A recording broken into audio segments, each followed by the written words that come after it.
হেই বন্ধুরা, আজ আমি হাজির হয়েছি 2025 সালে মুক্তিপ্রাপ্ত একটি American superhero movie captain America 4 মানে captain America brave new world নিয়ে, যেটি এমসিইউ মানে মার্ভেল সিনেম্যাটিক ইউনিভার্সের পুরো সিরিজের 35 নাম্বার কাহিনী। এর আগের 34টি স্টোরি আমি already in order release date পর এক্সপ্লেন করে রেখেছি। সো আপনারা যদি এখনও সেই ভিডিওগুলি কেউ দেখতে বাকি থাকেন, তাহলে এই ভিডিওর ডেসক্রিপশন বক্সে দেওয়া লিঙ্ক কিংবা উপরে ডান দিকে থাকা এই এমসিইউ প্লেলিস্ট চেক করে নেবেন। আর হ্যাঁ, এই মুভি দেখার আগে ক্যাপ্টেন আমেরিকার আগের 3টি মুভি এবং Falcon and the winter soldier television series কিন্তু অবশ্যই দেখবেন, না হলে এই ভিডিওর অনেক কিছুই বুঝতে অসুবিধা হতে পারে। ওকে, তো ইন্ট্রোডাকশন আর না বাড়িয়ে এখন সোজা চলে যাব মূল ভিডিও। আমরা দেখতে পাই জেনারেল থেডিয়াস রস বর্তমান টাইমে আমেরিকা যুক্তরাষ্ট্রে নতুন রাষ্ট্রপতি হিসাবে নির্বাচিত হয়েছে। এবার এইখানে আর নিশ্চয়ই আপনাদের মনে করিয়ে দিতে হবে না কে এই থেডিয়াস রস। হ্যাঁ, একটু কনফিউশন তো আছে, কারণ অনিবার্য কারণবশত এই চরিত্রে অভিনয় করা অভিনেতা চেঞ্জ হয়ে গেছে। মানে এমসিইউ এর দ্বিতীয় মুভি দ্য ইনক্রেডিবল হাল্ক মুভিতে যে থান্ডারবোল্ট রসকে আমরা দেখেছিলাম, এই চরিত্র কিন্তু সেই চরিত্রই। এইখানে শুধুমাত্র অভিনেতাই চেঞ্জ হয়েছে, কারণ পুরনো অভিনেতা উইলিয়াম হার্ট 2022 সালে মারা গেছেন। তাই ওই একই চরিত্রে অভিনয় করছেন নতুন এই অভিনেতা হ্যারিসন ফোর্ড। যাদের একটু অসুবিধা হওয়ার ছিল তাদের আশা করি আমি এই ব্যাপারটা বোঝাতে পারলাম। ওকে, তো প্রেসিডেন্ট পদে নির্বাচিত হওয়ার পর মিস্টার রস তার শপথ গ্রহণ অনুষ্ঠানে বক্তব্য দেন, আমাদের এখন এক হতে হবে। মানে পৃথিবীতে যেভাবে বিপদ বেড়ে চলেছে সেগুলি প্রতিরোধ করার জন্য পৃথিবীর সমস্ত দেশকেই এক হয়ে কাজ করতে হবে। কিন্তু মিস্টার রসের ইতিহাস যেহেতু খুব একটা ভালো না, তাই তার এই একসঙ্গে কাজ করার বক্তব্য অনেকের কাছে শুধুমাত্রই কথার কথা বলে মনে হয়। সে যাই হোক, এখান থেকে সিন শিফট হয় 5 মাস পর, যেখানে আমরা দেখতে পাই আমাদের নতুন ক্যাপ্টেন আমেরিকা মানে স্যাম উইলসন এবং নতুন ফ্যালকন মানে জ্যাক ওয়েন টরেস দুজন মিলে মেক্সিকোতে উপস্থিত হয়েছে একটি মিশন কমপ্লিট করতে। আচ্ছা, এখানে জানিয়ে রাখি মুভিতে পলিটিক্যাল প্লট বহু রয়েছে, তাই স্টোরিও বারবার ঘুরিয়ে পেঁচিয়ে দেখানো হয়েছে। কিন্তু আমি আপনাদের বোঝার সুবিধার্থে একদমই সোজাভাবে বর্ণনা করব, যেটা হয়তো মুভির সঙ্গে সিন বাই সিন নাও মিলতে পারে। যারা আমার এক্সপ্লেনেশন সবসময় দেখে থাকেন তারা আশা করি এটা আগে ভাগেই জানেন। ওকে, তো গল্প একটু অন্যভাবে শুরু করা যাক। ইটার্নাল মুভি সেই সেলেস্টিয়ালের কথা নিশ্চয়ই আপনাদের মনে আছে, মানে যাকে ইটার্নালসরা সম্পূর্ণ উদয় হওয়ার আগেই জমিয়ে দিয়েছিল। হ্যাঁ, ওই সেলেস্টিয়ালের জমে যাওয়া বডিকে কেন্দ্র করেই এই মুভির প্লট। কারণ এতদিনে পৃথিবীর প্রায় সমস্ত বড় বড় দেশই জেনে গেছে সেলেস্টিয়ালের ওই বডিতে রয়েছে অ্যাডাম্যান্টিয়াম নামক একটি অতি মূল্যবান ধাতু, যেটা ভাইব্রেনিয়ামের থেকেও শক্তিশালী এবং একদমই বিরল।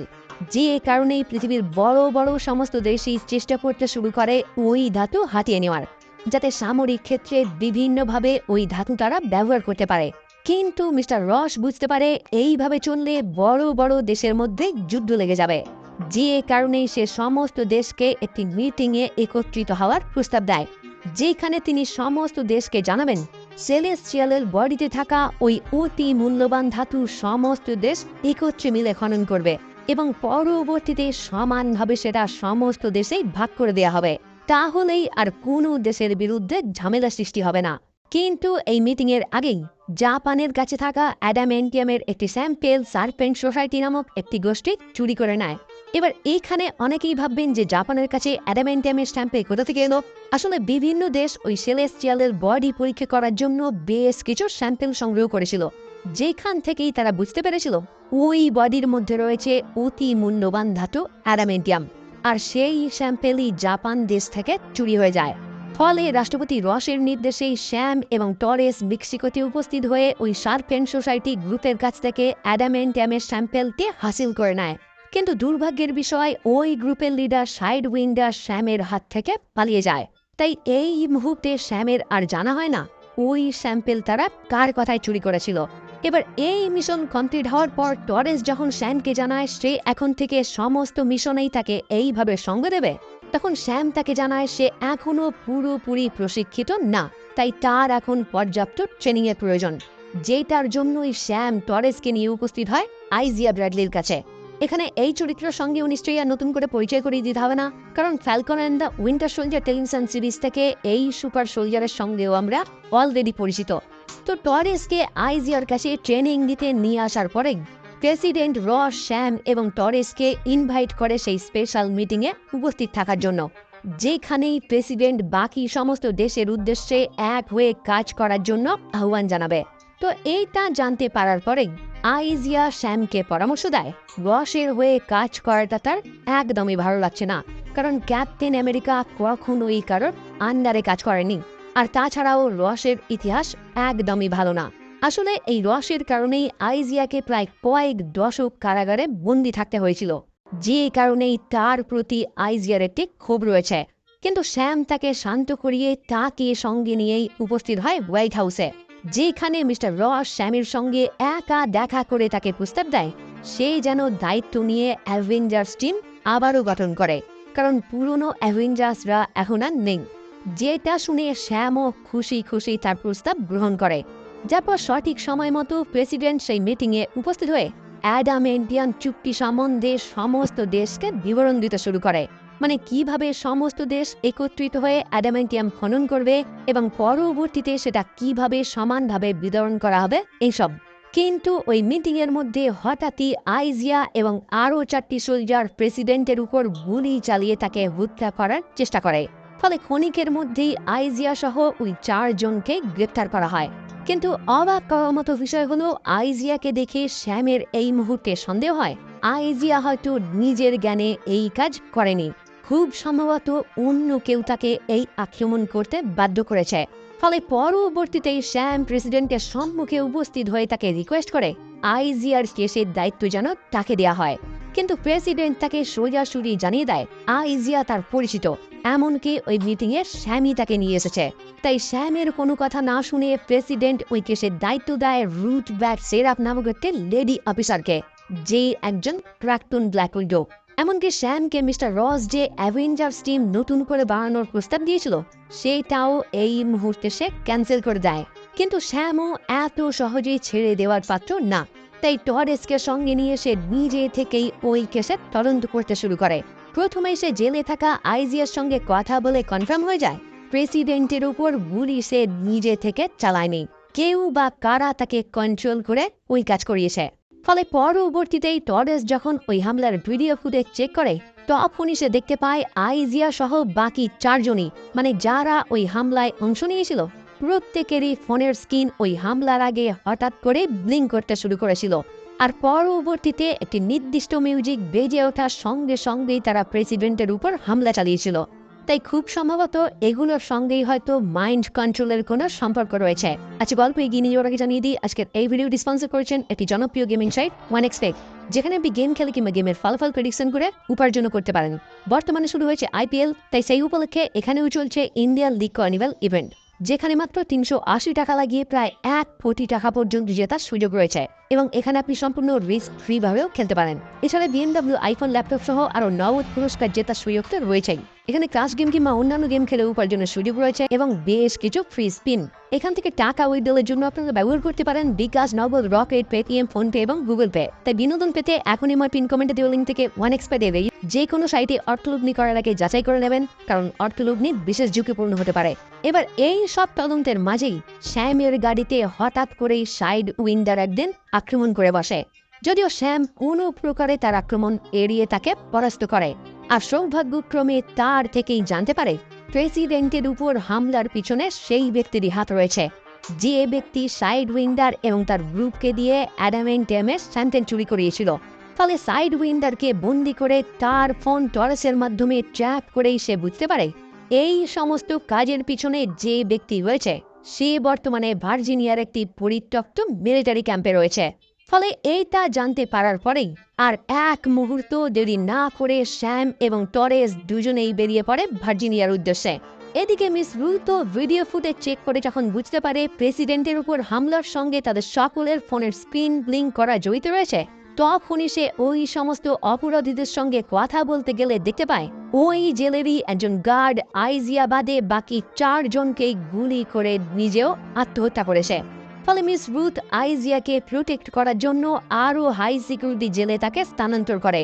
ওইদিকে রাস্তাতেই শ্যাম যখন খবর পায় জেলের মধ্যে ওই সমস্ত অপরাধীদের উপর আক্রমণ হয়েছে, তখনই সে ওই স্থান থেকে ফিরে আসতে চায়। যাতে আইজিয়া নতুন করে আর কোনো বিপদে না পড়ে।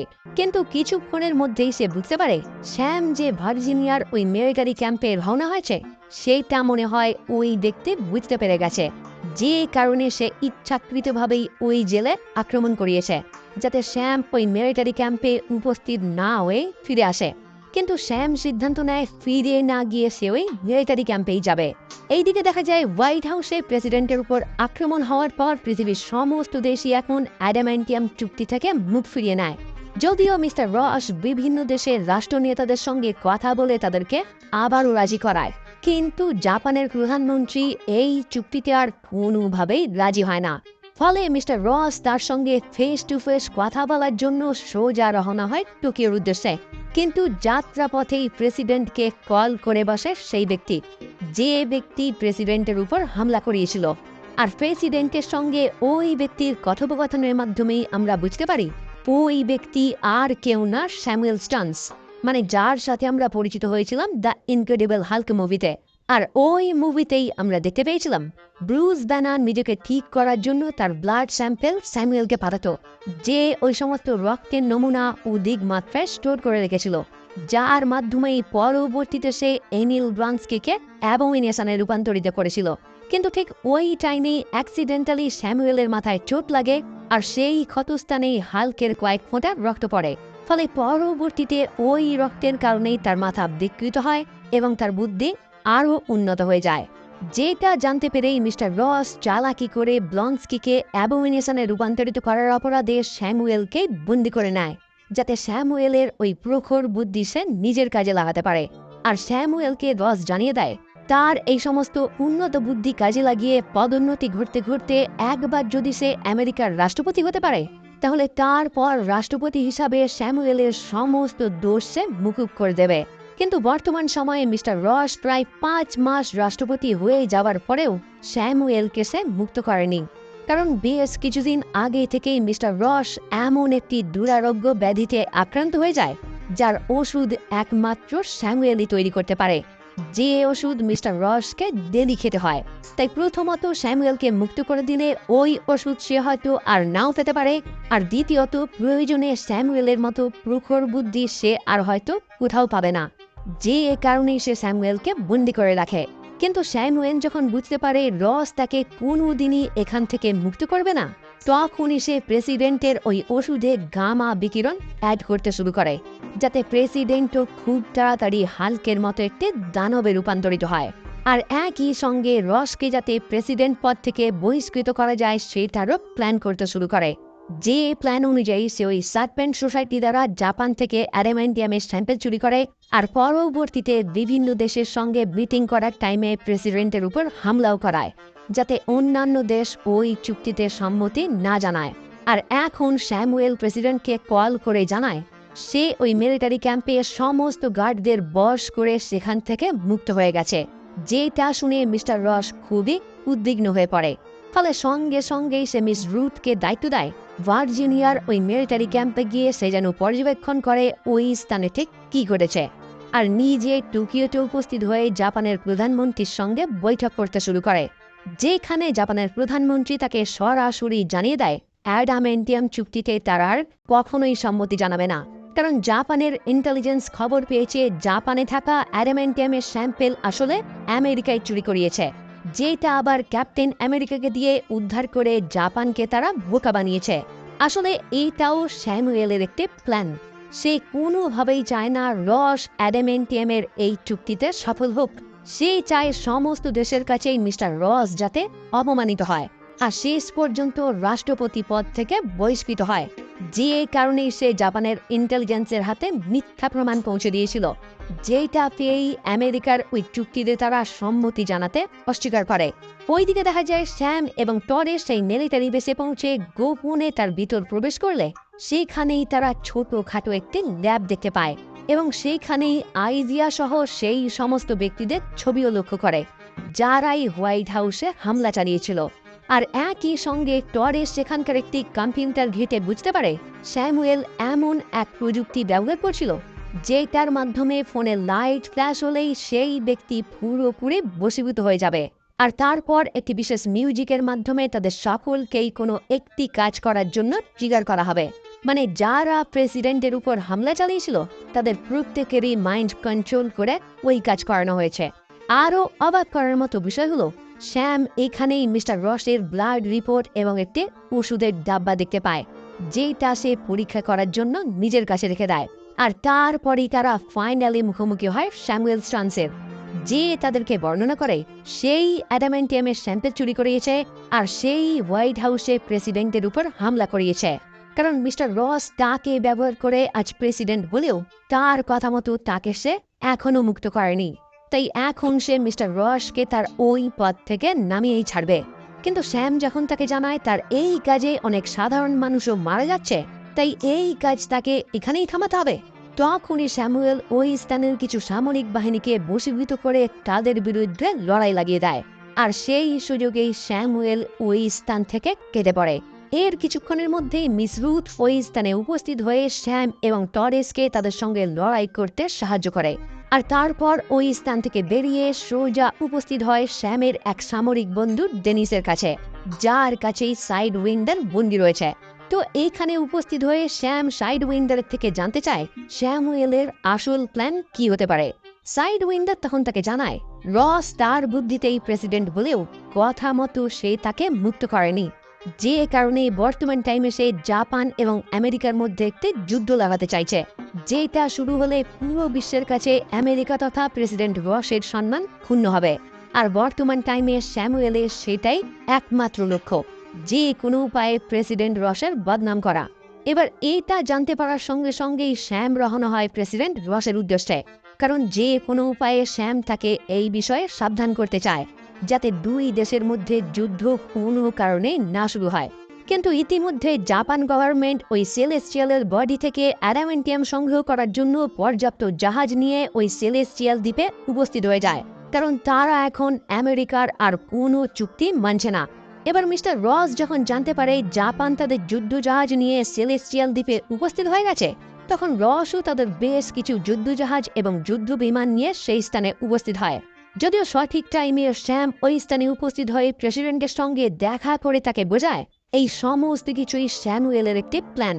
সে রসের থেকে বদলা নেওয়ার জন্য দুই দেশের মধ্যে যুদ্ধ লাগাতে চাইছে, তাই প্রেসিডেন্ট যেন সেই ফাঁদে পা না দেয়। ফলে প্রেসিডেন্টও সমস্তটা বুঝতে পেরে আক্রমণের আর কোনো অর্ডার দেয় না। কিন্তু এরপরেও হঠাৎই আমেরিকান দুই ফাইটার জেট জাপান ওয়ারশিপের উপর আক্রমণ করে বসে, কারণ ওই দুই ফাইটার জেটের পাইলটকেও স্যামুয়েল বস করে নিয়েছিল। এবার জাপান ওয়ারশিপে হামলা হতেই তারাও বেশ কিছু ফাইটার জেট প্রেরণ করে আমেরিকার বিরুদ্ধে হামলা করার জন্য। কিন্তু যুদ্ধ শুরু হওয়ার আগেই স্যাম এবং টরেস তাদের ফ্লাইং শুট ব্যবহার করে আমেরিকান সেই দুই ফাইটার জেটকে ধ্বংস করে দেয়, যাতে টরেসও গুরুতরভাবে আহত হয়ে পড়ে। কিন্তু দুই দেশের মধ্যে শুরু হতে যাওয়া একটি যুদ্ধ তাৎক্ষণিকভাবে বন্ধ হয়ে যায়। যদিও এই সবের মধ্যেই আমরা দেখতে পাই মিস্টার রস অতিরিক্ত টেনশনে অসুস্থ হয়ে পড়তে শুরু করে, যেটা কিন্তু স্যামুয়েলের দেওয়া সেই ওষুধের কারণে। মানে ওই ওষুধে গামা বিকিরণ মেশানোর কারণে রসের শরীরেও এখন গামা রেডিয়েশন বৃদ্ধি পেয়েছে, তাই অতিরিক্ত টেনশন এসে অসুস্থ হয়ে পড়ছে। এবার এই অসুস্থ হওয়া লাস্ট পরিণতি কি, সেটা আর কিছুক্ষণের মধ্যেই আপনারা বুঝতে পারবেন। ওকে, তো টরেস হসপিটালে ভর্তি থাকার টাইমে স্যামকে সান্ত্বনা দেওয়ার জন্য তার পুরনো সঙ্গী বাকি বান্স তার সঙ্গে দেখা করে। ওইদিকে দেখা যায় স্যামুয়েল তার প্ল্যানে ফেল করে স্যামের সেই সামরিক বন্ধু ডেনিসকে হত্যা করে, কারণ স্যাম তাকে সেই ওষুধ পরীক্ষা করার দায়িত্ব দিয়েছিল, যেটা সে স্যামুয়েলের ল্যাব থেকে উদ্ধার করেছিল। আর এই মুহূর্তে ডেনিস জেনে গিয়েছিল ওই ওষুধে গামা রেডিয়েশন রয়েছে, তাই সে যাতে ওই খবর আগে ভাগে স্যামকে জানাতে না পারে, সেই কারণেই সে তাকে হত্যা করে। আর তারপর নিজেই স্যামের সম্মুখে উপস্থিত হয়ে আত্মসমর্পণ করে। যদিও এইখানে স্যাম তাকে জানায়, আমি জানি মিস্টার রসকে তুমি হত্যা করতে চাও না, তুমি চাও সবার চোখে তাকে অপমানিত করতে, কিন্তু দুই দেশের মধ্যে যুদ্ধ লাগানোর ব্যাপারটা আমার কাছে এখনো পরিষ্কার না। দুই দেশের মধ্যে যুদ্ধ লাগিয়ে তুমি নিশ্চয়ই অন্য কিছু হাসিল করতে চাইছিলে। যেটা শুনে স্যামুয়েল তাকে জানায়, তুমি একদম ঠিক, আমি শুধু মিস্টার রসের আসল রূপটা সবার সামনে প্রকাশ করতে চাইছিলাম, যেটাতে আমি ফেল করেছি। কিন্তু আর কিছুক্ষণ ওয়েট করো, গোটা বিশ্ব মিস্টার রসের আসল রূপ দেখতে পেয়ে যাবে। যে কথা শুনে শ্যাম আর ওয়েগ না করে প্রেসিডেন্ট রসের উদ্দেশ্যে রওনা হয়। এইদিকে দেখা যায় জাপান এবং আমেরিকার মধ্যে যুদ্ধ হতে হতেও থেমে যাওয়ার ফলে জাপান আবারও আমেরিকার ওই চুক্তিতে রাজি হয়ে যায়। তাই প্রেসিডেন্ট রস আবারও সমস্ত দেশের প্রতিনিধিদের সম্মুখে ওই চুক্তি নিয়ে একটি বক্তব্য দেওয়ার জন্য তৈরি হয়ে যায়। কিন্তু বক্তব্য দেওয়ার টাইমে ওই স্থানেরই কিছু স্পিকারে স্যামুয়েল এবং মিস্টার রসের সেই কথোপকথনের একটি রেকর্ডিং চলতে শুরু করে এবং নিউজেও দেখানো হয় স্যামুয়েলের কারণেই মিস্টার রস আজ প্রেসিডেন্ট হতে পেরেছে। এবার এই সব দেখেই মিস্টার রস আবারও আগের মতো অসুস্থ হয়ে পড়তে শুরু করে এবং ক্ষণিকের মধ্যেই তার টেনশন এতটাই অতিরিক্ত হয়ে যায় যে নিমেষেই সে ওই স্থানের রেড হাল্কে রূপান্তরিত হয়, যেটাই স্যামুয়েল এতদিন ধরে চাইছিল। মানে সবার চোখে মিস্টার রসকে একটি দানব বানিয়ে দিতে চাইছিল, যে কাজে এখন সে সফল হয়েছে। তো স্যাম যখন দেখতে পায় রেড হাল্কে রূপান্তরিত হয়ে মিস্টার রস সেখানে সব কিছুই ভাঙচুর করতে শুরু করেছে, তখনই স্যাম সম্পূর্ণ রেডি হয়ে রেড হাল্ককে থামানোর চেষ্টা করে। কিন্তু দুর্ভাগ্যবশত তার সমস্ত চেষ্টাই ব্যর্থ হয়।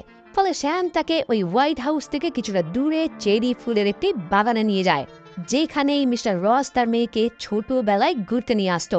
তাই এই স্থানে উপস্থিত হয়ে শ্যাম যখন তার মেয়ের কথা তাকে আবারও মনে করিয়ে দেয়, তখনই রেড হাল্ক শান্ত হয়ে আবারও মিস্টার রসে পরিণত হয়। যদিও এর আগে সে শ্যামের উইন্ডশুট পুরোপুরি ভেঙে দেয় এবং শ্যামকেও গুরুতরভাবে আহত করে দেয়, যার পর দেখা যায় শ্যাম তার কথা অনুযায়ী আইজিয়াকে জেল থেকে মুক্ত করে, কারণ স্যামুয়েল এখন তার সমস্ত অপরাধ স্বীকার করে নিয়েছে। এরপর দেখা যায় মিস্টার রস নিজে থেকেই রাষ্ট্রপতি পদ থেকে রিজাইন করে র্যাপটে বন্দী হয়ে যায়, যেখানে ফাইনালি স্যামই তার মেয়ে বেটি রসের সঙ্গে তার আবারও দেখা করায়। মানে সেই ইনক্রেডিবল হাল্কের পর থেকে বেটি রস তার বাবার সঙ্গে এতদিন পর দেখা করে। এদিকে দেখা যায় মিস্টার রস রাষ্ট্রপতি পদ থেকে রিজাইন করলেও তার প্ল্যান মতো সমস্ত দেশই অ্যাডামেন্টিয়াম চুক্তি স্বাক্ষর করে। এরপর দেখা যায় শ্যাম হসপিটালে থাকা টরেসের সঙ্গে দেখা করে নতুন অ্যাভেঞ্জার্স টিম তৈরি করার কথা ঘোষণা করে, যে টিমের সদস্য হওয়া টরেসের বহুদিনের স্বপ্ন।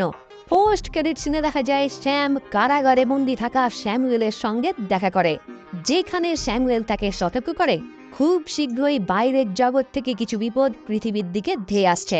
আসলে স্যামুয়েল তার এই ইন্টেলিজেন্ট মস্তিষ্কের মাধ্যমে কিছু কিছু ভবিষ্যৎ কল্পনা করতে পারে, যার মাধ্যমে সে বুঝতে পারে বাইরের জগতের কোনো বিপদ খুব শীঘ্রই পৃথিবীর উপর আসতে চলেছে, যেটাই হয়তো আমরা ডুমসডে বা সিক্রেট ওয়ারে দেখতে পাবো। ওকে, তো এই মুভি এইখানেই সমাপ্ত হয়। ভিডিও কেমন লাগলো অবশ্যই জানাবেন। ভালো লাগলে ভিডিওটি লাইক এবং শেয়ার করবেন। আর আমার চ্যানেল যদি প্রথম হয়ে থাকেন তাহলে অবশ্যই চ্যানেলটি সাবস্ক্রাইব করে বেল আইকনটি ক্লিক করে দেবেন, যাতে এই রকম ভিডিও সবার আগে পৌঁছে যায় আপনার কাছে। ওকে, তাহলে আজকের মতো এই পর্যন্তই। দেখা হচ্ছে পরবর্তী কোনো ভিডিও নিয়ে, আর ততক্ষণের জন্য